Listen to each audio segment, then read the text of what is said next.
13ನೇ ತಾರೀಕು ನಮ್ಮ ಕಾಲಪತ್ರ ಚಲನಚಿತ್ರ ಬಿಡುಗಡೆ ಮಾಡ್ತಾ ಇದ್ದೀವಿ. ಹಾಗಾಗಿ ನೀವೆಲ್ಲರೂ ತುಂಬ ಸಪೋರ್ಟ್ ಮಾಡಬೇಕಾಗಿ ನಿಮ್ಮಲ್ಲಿ ವಿನಂತಿ ಮಾಡ್ಕೊಳ್ತೀನಿ.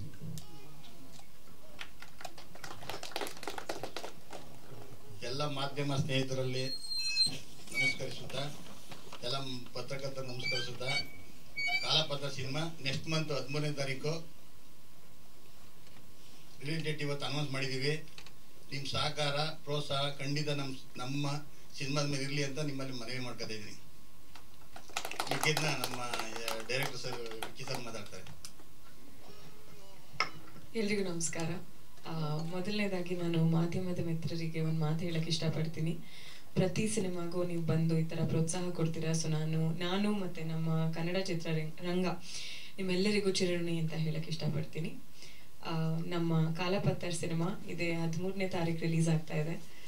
ಮತ್ತೊಮ್ಮೆ ನೀವು ಹೀಗೆ ನಮಗೆ ಪ್ರೋತ್ಸಾಹ ಕೊಡ್ತಾನೆ ಇರಿ ಅಂತ ನಾನು ಕೇಳ್ಕೊತೀನಿ.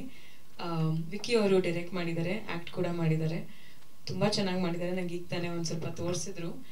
ನಾವು ಇವತ್ತು ಯಾರಿಗೂ ತೋರಿಸ್ತಾ ಇಲ್ಲ, ಆದರೆ ನನಗೆ ಅವರು ಒಂದು ಬಿಟ್ನ ತೋರಿಸಿದ್ರು ಆ್ಯಂಡ್ ಭಾಳ ಇಷ್ಟ ಆಯಿತು ನನಗೆ. ನಿಮ್ಮೆಲ್ಲರಿಗೂ ಇಷ್ಟ ಆಗುತ್ತೆ ಅಂತ ನಾನು ಅಂದ್ಕೊಂಡಿದ್ದೀನಿ. ಧನ್ಯವಾದಗಳು. ನಮ್ಮ ಟ್ರೇಲರ್ ಕಟ್ಟು ಇನ್ನೂ ಕಲರಿಂಗ್ ಎಲ್ಲ ಏನೂ ಮುಗ್ದಿಲ್ಲ. ಅಂದರೆ ಒಂದು ರಫ್ ಕಟ್ನ ಅವ್ರು ನನಗೆ ತೋರಿಸಿದ್ರು ಈ ಥರ ಬರುತ್ತೆ ಅಂತ. ಎಷ್ಟೋ ದಿವಸ ಆಗಿತ್ತು ನಾನು ಕಾಲಪತ್ರದ್ದು ಬಿಟ್ಸ್ ನೋಡಿ. ಸೊ ಮತ್ತೊಮ್ಮೆ ಆ ಒಂದು ಲೋಕಕ್ಕೆ ನನ್ನನ್ನು ಕರ್ಕೊಂಡು ಹೋಯ್ತು. ಆ್ಯಂಡ್ ನಿಜವಾಗ್ಲೂ ಆ ಶೂಟಿಂಗು ಮತ್ತು ನಾವಲ್ಲೂ ಬಿಜಾಪುರ್ನಲ್ಲಿ ಹೋಗಿ ಶೂಟ್ ಮಾಡಿದ್ದೆಲ್ಲ ನನಗೆ ನೆನಪಾಯಿತು. ಮಿಸ್ ಮಾಡ್ಕೊತಾ ಇದ್ದೀನಿ. ಮತ್ತೆ ಅದನ್ನು ನಾನು ತೆರೆಯಲ್ಲಿ ನಾನು ಕಾಣ್ತೀನಿ ಅಂತ ಹೇಳಕ್ಕೆ ಇಷ್ಟಪಡ್ತೀನಿ. ಅಯ್ಯೋ, ಆ ಸಿನಿಮಾಕ್ಕೂ ಈ ಸಿನಿಮಾಗೂ ಕನೆಕ್ಷನ್ನೇ ಇಲ್ಲ. ಒಂದು ಕನೆಕ್ಷನ್ ಇದೆ, ಅದೇನಂತ ಹೇಳ್ತೀನಿ. ಅದರಲ್ಲಿ ವೈಟ್ ಪೌಡರು, ಇದರಲ್ಲಿ ಬ್ರೌನ್ ಪೌಡರು. ಯಾಕಂದರೆ ಅಲ್ಲಿ ನಾವು ಮಣ್ಣಲ್ಲಿ ಕೆಲಸ ಮಾಡಿದ್ದು, ಡಸ್ಟಲ್ಲಿ. ಸೊ ನಡಿಬೇಕಂದ್ರೆ ಎಲ್ಲ ನಾವು ಬ್ರೀದಿಂಗೇ ಮರಳು. ಸೊ ಅದು ಒಂದು ಚಿಕ್ಕ ಜೋಕ್ ಮಾಡಿದೆ. ಬಟ್ ಖುಷಿ ಆಗಿತ್ತು ನನಗೆ ದಟ್ ನೆನ್ನೆ ಒಂದು ರಿಲೀಸ್ ಆಗಿದೆ, ಇವತ್ತು ಒಂದು ಅನೌನ್ಸ್ಮೆಂಟ್ ಇದೆ. ಇದೇ ಥರ ನಡೀತಾ ಹೋಗಲಿ, ಎಲ್ರಿಗೂ ಒಳ್ಳೇದಾಗಲಿ. ಇಲ್ಲಿ ನನ್ನ ಪಾತ್ರದ ಹೆಸರು ಗಂಗಾ ಅಂತ. ನಾ ಜಾಸ್ತಿ ಹೇಳಂಗಿಲ್ಲ ಅಂತ ವಿಕ್ಕಿ ಅವ್ರು ನನಗೆ ಈಗಾಗಲೇ ಹೇಳ್ಬಿಟ್ಟಿದ್ದಾರೆ. ಎಲ್ಲ ಡೈರೆಕ್ಟ್ರು ಹೇಳ್ತಾರೆ, ಆದರೆ ವಿಕ್ಕಿ ಅವ್ರು ಸ್ವಲ್ಪ ಸ್ಟ್ರಿಕ್ಟಾಗಿ ಹೇಳ್ಬಿಡ್ತಾರೆ. ಅದಕ್ಕೆ ನಾನು ಏನು ಬಿಟ್ಕೊಡೋಕ್ಕಾಗಲ್ಲ. ಆದರೂ ಹೇಳ್ತೀನಿ, ನಾನು ಟೀಚರ್ ಪಾತ್ರ ಮಾಡ್ತಾ ಇರೋದು ಇದು ಸಿನಿಮಾದಲ್ಲಿ. ಸೊ ನನಗೊಂದು ಹೊಸ ಅನುಭವ. ಆ ಥರ ನಾನು ಮಾಡಿಲ್ಲ, ಕಲ್ತಿರೋದುಂಟು, ಹೇಳ್ಕೊಟ್ಟಿರೋದುಂಟಿಲ್ಲ. ಸೊ ಹೊಸ ಅನುಭವ, ನನಗೆ ಎಕ್ಸ್ಪೀರಿಯನ್ಸ್ ತುಂಬಾ ಚೆನ್ನಾಗಿತ್ತು. ನಮ್ಮ ಪ್ರೊಡ್ಯೂಸರ್ ಸುರೇಶ್ ಸರ್ ಹಾಗೂ ನಾಗರಾಜ್ ಸರ್ ಕೂಡ ನಮಗೆ ಸೆಟ್ನಲ್ಲಿ ಯಾವುದೇ ಥರದ ಒಂದು ಕಷ್ಟ ಇದು ಅಂತ ನೋಡಬೇಕಾಗೇ ಇಲ್ಲ. ಯಾವತ್ತೂ ತುಂಬ ಚೆನ್ನಾಗಿ ನೋಡ್ಕೊಂಡಿದ್ದಾರೆ. ಸೊ ನನಗೆ ಕಾಲಪತ್ತರ್ ಸಿನಿಮಾಲಿ ಕೆಲಸ ಮಾಡಿ ಒಂದು ಅದೃಷ್ಟ ಅಂತ ನಾನು ಅಂದ್ಕೊಳ್ತೀನಿ. ಒನ್ಸ್ ಅಗೇನ್ ನಮಗೆ ಆಲ್ ದಿ ಬೆಸ್ಟ್ ಹೇಳ್ತೀನಿ. Thank you. ಇನ್ನೇನಾದ್ರು ಇದೆಯಾ ಈ ಥರನಾ? ಈ ಥರ ಅಂತೂ ಇಲ್ವೇ ಇಲ್ಲ. ಈ ಥರ ಅಂದರೆ ನಾನು ಹಾಕೊಂಡಿರೋದು ಈಗ ಇಲ್ಲ. ಸಿನಿಮಾಲಿ ಥ್ರೂ ಔಟ್ ಸಿನಿಮಾ ಅದೇ ಒಂದು ಲುಕ್ಕಲ್ಲಿರುತ್ತೆ. ಆ್ಯಂಡ್ ಗ್ಲೀಮ್ ಅಂತ ಏನೂ ಬರೋದಿಲ್ಲ. ಸೊ ದಟ್ಸ್ ನ್ಯೂ ಅಲ್ವಾ ನನಗೆ. ಪ್ರೇಕ್ಷಕರು ಅದನ್ನು ಒಪ್ತಾರೆ ಅಂತ ನಾನು ಅಂದ್ಕೊಂಡಿದ್ದೀನಿ. ಅವ್ರಿಗೆ ಇಷ್ಟ ಆಗುತ್ತೆ ಅಂತ ನಾನು ಅಂದ್ಕೊಂಡಿದ್ದೀನಿ. ಸೂಪರ್ ಆಗಿತ್ತು. ವಿಕ್ಕಿ ಅವ್ರು ಹೇಗೆ ಅಂದರೆ 20 ಸಲ ಮಾಡಿಸಿದ್ರು ಪರವಾಗಿಲ್ಲ, ನೀವು ಮಾಡ್ಬೋದು ಅಂತ ಮಾಡಿಸ್ತಾ ಇರ್ತಾರೆ. ಸೊ ಆ ಒಂದು ಕ್ವಾಲಿಟಿ ನಂಗೆ ಅವರಲ್ಲಿ ಇಷ್ಟ. ಯಾಕಂದರೆ ಪರ್ಫೆಕ್ಷನ್ ಹುಡುಕ್ತಾರೆ ಅವ್ರು ಯಾವಾಗಲೂ ಒಂದು ಶಾರ್ಟಲ್ಲಿ. ಆ್ಯಂಡ್ ಆ ಟೈಮ್ನಲ್ಲಿ ನನಗೆ ಬೇಜಾರಾಗಿದ್ರು. ಮತ್ತು ನಾನು ಆ ಶಾರ್ಟ್ ನೋಡಿದಾಗ ನನಗೆ ಅನಿಸ್ತು ಅವ್ರಿಗೆ ಬಹುಶಃ ಇದೇ ವಿಷಯಕ್ಕೆ ನನಗೆ ಹೇಳಿದರು ಅದನ್ನು ಅಂತ.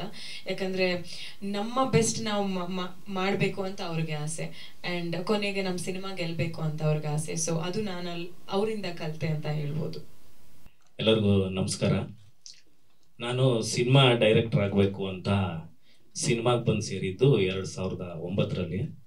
ಇವತ್ತಿಗೆ 15 ವರ್ಷ ಆಯಿತು ಸಿನಿಮಾಗೆ ಬಂದು. ನಾನು ಇಡ್ಲಿ ವಡೆ ತಿನ್ನಕ್ಕೆ ಶುರು ಮಾಡಿ ಸಿನಿಮಾದಲ್ಲಿ 15 ವರ್ಷ ಆಯಿತು.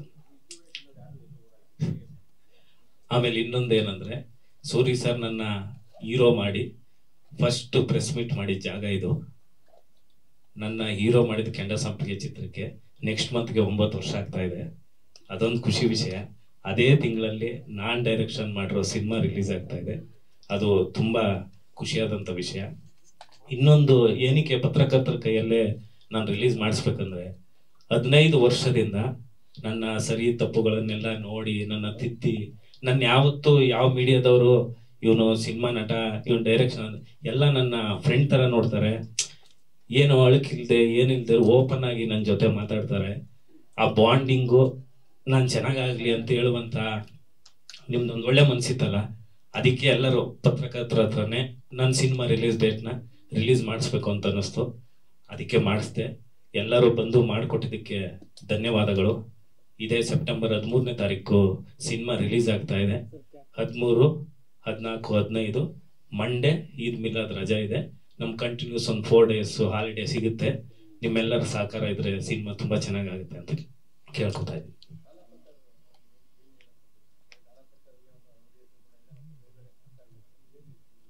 ಸರ್, ಕಾಲಪತ್ರ ಅಂದ್ರೆ ಇದು ಯಾವುದೋ ರೌಡಿಗೆ ಸಂಬಂಧಪಟ್ಟಿದ್ದಲ್ಲ. ಈ ಕತೆ ಬರೆದಿದ್ದು ಸತ್ಯಪ್ರಕಾಶ್, ಅದನ್ನ ನಾವು ಸ್ಕ್ರೀನ್ ಪ್ಲೇ ಮಾಡಿರೋದು. ಇದೊಂದು ಕಲ್ಲು ಇದೆಯಲ್ಲ, ಕಪ್ಪು ಕಲ್ಲಿನ ಕಥೆನೇ ಕಾಲಪತ್ರ. ಇಲ್ಲ ಮೈನಿಂಗ್ ಏನಿಲ್ಲ ಸರ್. ಇದೊಂದು science fiction, illusion plus action drama ಎಲ್ಲ ಇರುತ್ತೆ. ಒಂದು ಹೊಸ ತರದ ಪ್ರಯತ್ನ. ನನಗಂತೂ ತುಂಬಾ ಹೊಸ ಪ್ರಯತ್ನ. ಈಗ ಸದ್ಯ ನೋಡಿರೋರೆಲ್ಲರೂ ಹೊಸ ಪ್ರಯತ್ನ ತುಂಬಾ ಚೆನ್ನಾಗಾಗುತ್ತೆ ಅನ್ನೋ ಒಂದು ಭರವಸೆ ಇದೆ. ಆ ಭರವಸೆನ ಹೆಚ್ಚುಗೊಳಿಸ್ಬೇಕಂದ್ರೆ ನೀವು ನಮಗೆ ಸಪೋರ್ಟ್ ಮಾಡ್ಬೇಕಂತ. ಸರ್, ನಾನು ಬಿಜಾಪುರ ಬ್ಯಾಕ್ ಡ್ರಾಪ್ ಅಲ್ಲಿ ಶೂಟ್ ಮಾಡಿದ್ದೀನಿ. ಬಟ್ ಬಿಜಾಪುರ ಭಾಷೆ, ನಾರ್ತ್ ಕರ್ನಾಟಕ ಭಾಷೆ ಅಂತೀನಿ, ಜನರಲ್ ಕನ್ನಡ ಭಾಷೆ ಇರುತ್ತೆ. ನಂದು ಆ ಕತೆಗೆ ಆ ಥರದ್ದು ಒಂದು ಜಾಗ ಬೇಕಿತ್ತು.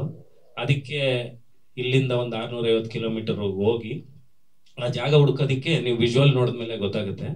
ಒಂದು 500 to 600 ಕಿಲೋಮೀಟರ್ ನಾವು ರಿಸರ್ಚ್ ಮಾಡಿದ್ವಿ, ನಾವು DOP ಡೈರೆಕ್ಷನ್ ಡಿಪಾರ್ಟ್ಮೆಂಟ್ ಎಲ್ಲ. ಫೈನಲಿ ಅದು ಸಿಕ್ಕಿದ ಮೇಲೆ ಅದನ್ನ ಸ್ವಲ್ಪ ಆಲ್ಟ್ರ್ ಮಾಡಿ ಇಡೀ ಜಾಗನ, ಆ ಜಾಗ ಬಂದು ಇತಿಹಾಸ ಪೂರ್ವದಲ್ಲಿ ಆಗಿದ್ದಂತ ಹಳ್ಳಿ ಅದು. ಇನ್ನೊಂದು ನನ್ನ ಸಿನಿಮಾ ರಿಲೀಸ್ ಆಗಿ ಇನ್ನೊಂದು 6 ತಿಂಗಳು ಡಿಸ್ಟ್ರಾಯ್ ಆಗುತ್ತೆ ಹಳ್ಳಿ. ನಂದೇ ಕೊನೆ ಸಿನಿಮಾ ಹಳ್ಳಿ ಶೂಟ್ ಮಾಡಿರೋದು. ಜೈನಾಪುರ್ ಅಂತ ತುಂಗಭದ್ರಾ ಬ್ಯಾಕ್ ವಾಟರ್ ಅಲ್ಲಿ ಇರೋದು. ಅದು ಮುಳುಗಡೆ ಜಾಗ. ಅಂತ ಜಾಗದಲ್ಲಿ ನಾವು ಶೂಟ್ ಮಾಡಿರೋದು. ಆಳ್ಮಟ್ಟಿ ಡ್ಯಾಮ್ ಬ್ಯಾಕ್ ವಾಟರ್ ಹತ್ರ ಇರೋದು. ನಿಜಾಮರು ಆ ಊರನ್ನ ಕಟ್ಟಿದ್ರು ಅನ್ನೋ ಇತಿಹಾಸ ಇದೆ. ಮತ್ತು ಆ ಊರಲ್ಲಿ ಇದ್ದಂತ ಜನಗಳಾಗ್ಲಿ, ಅವ್ರ ಸಹಕಾರ ಆಗ್ಲಿ, ಆ ಇಡೀ ಊರಲ್ಲಿ ಯಾವ್ದು ಟಾರ್ ರೋಡ್ ಇಲ್ಲ, ಬೇಸಿಕ್ ಫೆಸಿಲಿಟೀಸ್ ಏನು ಇಲ್ದಿರೋ ಒಂದು ಊರದು. ಅಲ್ಲಿ ಶೂಟ್ ಮಾಡೋದು. ಮತ್ತು ಕಾಶ್ಮೀರ, ರಾಜಸ್ಥಾನ ಅಲ್ಲೆಲ್ಲ ಶೂಟ್ ಮಾಡಿದೀವಿ. ನನ್ನ ಕತೆಗೆ ಬೇಕು ಅಂತ ಮಾತ್ರ ಆ ಜಾಗಗಳನ್ನ ಚೂಸ್ ಮಾಡಿದೀನಿ ಹೊರತು ಆ ಜಾಗದ ಕತೆ ಅಲ್ಲ ಈ ಸಿನಿಮಾ. ಅಂದ್ರೆ ಡಿಲೇ ಅದಕ್ಕೂ ಹೇಳ್ತೀನಿ ಸರ್ ಕಾರಣ. ನಮ್ದು ಆಕ್ಚುಲಿ ಈ ವರ್ಷ ಜನವರಿಲಿ ಸೆನ್ಸಾರ್ ಆಗಿದ್ದು. ಫ್ಲೋ ಅಲ್ಲಿ ತುಂಬಾ ಸಿನಿಮಾಗಳಿತ್ತು. ನೋಡ್ಬೇಕಾದ್ರೆ ಎಲೆಕ್ಷನ್ ಬಂತು, ಕ್ರಿಕೆಟ್, IPL, ಒಂದಷ್ಟು ಚಿತ್ರರಂಗದಲ್ಲೂ ಏರ್ಪೇರ್ ಎಲ್ಲ ನೋಡ್ತಾ ಇದ್ವಲ್ಲ, ಅದನ್ನೆಲ್ಲ ಡಿಸ್ಕಸ್ ಮಾಡೋಣ ಅಂತಾನೆ ಇವಾಗ ನೀಟಾಗಿ ಫ್ರೀ ಟೈಮ್ ಇದೆ. ಆಮೇಲೆ ನಮ್ಮ ಭೀಮಾ ಮತ್ತೆ ಕೃಷ್ಣ ಪ್ರಣಯ ಸಖಿ ತುಂಬಾ ಚೆನ್ನಾಗಿ ಹೋಗ್ತಾ ಇದೆ. ನಮ್ಮ ಕನ್ನಡ ಪ್ರೇಕ್ಷಕರು ನಮ್ಮನ್ನು ವಾಪಸ್ ಬಂದು ಕೈ ಹಿಡ್ದಿದ್ದಾರೆ. ಅದರಿಂದ ಇದು ಸರಿಯಾದ ಸಮಯ ಅಂತ ರಿಲೀಸ್ ಮಾಡ್ತಾ ಇದ್ದೀವಿ. ಈ ಸಿನಿಮಾದ ಡಿಸ್ಟ್ರಿಬ್ಯೂಟ್ರು ನಮ್ಮ ಮಾರ್ಟಿನ್ ಚಿತ್ರದ ನಿರ್ಮಾಪಕರಂತ ಉದಯ್ ಮೆಹ್ತಾ ಅವರು, ಅವರ UKM ಸ್ಟುಡಿಯೋಸ್ ಇಂದ ರಿಲೀಸ್ ಮಾಡ್ತಾ ಇದ್ದಾರೆ. ಥಿಯೇಟರ್ ಸೆಟಪ್ ಇವಾಗ ಒಂದು 100+ ಅಂತ ಹೇಳ್ತಾ ಇದ್ದಾರೆ. ನೋಡೋಣ, ಟ್ರೈಲರು, ಟೀಸರ್, ಸಾಂಗ್ ಬಂದ್ಮೇಲೆ ಹೆಂಗ್ ಬೇಡಿಕೆ ಬರುತ್ತೆ ಅದ್ರ ಮೇಲೆ ಇನ್ಕ್ರೀಸ್ ಮಾಡ್ಕೊಂಡು ಹೋಗೋಣ ಅಂತ ಹೇಳಿ. ಇಲ್ಲ ಸರ್, ಇದು ಯೂನಿವರ್ಸಲ್ ಆಗಿ ಎಲ್ಲರಿಗೂ ರೀಚ್ ಆಗೋ ಇದು. ನನ್ನ ಕಂಟೆಂಟ್ ಬಂದು ನೀವು ಕೇಳ್ದಂಗೆ A ಸೆಂಟರ್ ಕಂಟೆಂಟ್ ನಡೆಯೋದು C ಸೆಂಟರ್ ಅಲ್ಲಿ. ಆ ತರದ್ರಿಂದ ಇಬ್ರು ನೋಡ್ಬೋದು, ಏನ್ ಸಮಸ್ಯೆ ಇಲ್ಲ.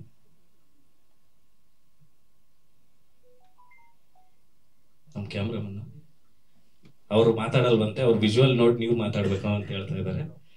ಧನ್ಯವಾದಗಳು. ಅತಿ ಶೀಘ್ರದಲ್ಲೇ ಇನ್ನ 2 ಸಾಂಗ್ ಇದೆ, plus trailer pre release event ಇದೆ. 13ನೇ ತಾರೀಕು ರಿಲೀಸ್ ಆಗಿರೋದ್ರಿಂದ ಬ್ಯಾಕ್ ಟು ಬ್ಯಾಕ್ ಮಾಡ್ತೀವಿ. ನಿಮ್ ಸಹಕಾರ ಯಾವಾಗ್ಲೂ ಇರಲಿ. ಎಲ್ಲರೂ ನಮ್ಮ ಚಿತ್ರದ ದಿನಾಂಕವನ್ನು ಬಿಡುಗಡೆ ಮಾಡಿಕೊಟ್ಟಂತ ಎಲ್ಲ ನಮ್ಮ ಮಾಧ್ಯಮ ಮಿತ್ರರು, ಪತ್ರಕರ್ತರಿಗೆ ಧನ್ಯವಾದವನ್ನು ಹೇಳ್ತಾ ಇದ್ದೀನಿ. Thank you.